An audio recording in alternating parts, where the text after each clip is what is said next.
Hey guys, welcome back to our YouTube channel Financeable. Today in this video, let's learn about how to log in to Commbiz online banking. So let's get started.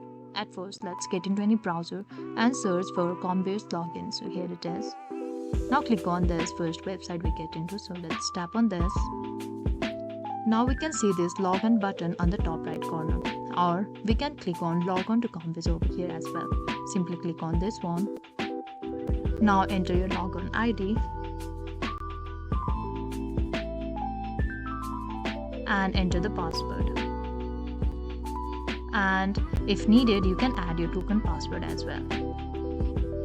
And once you are done with all of this, simply click on log on. If you have forgotten your password, click on forgotten password to reset it.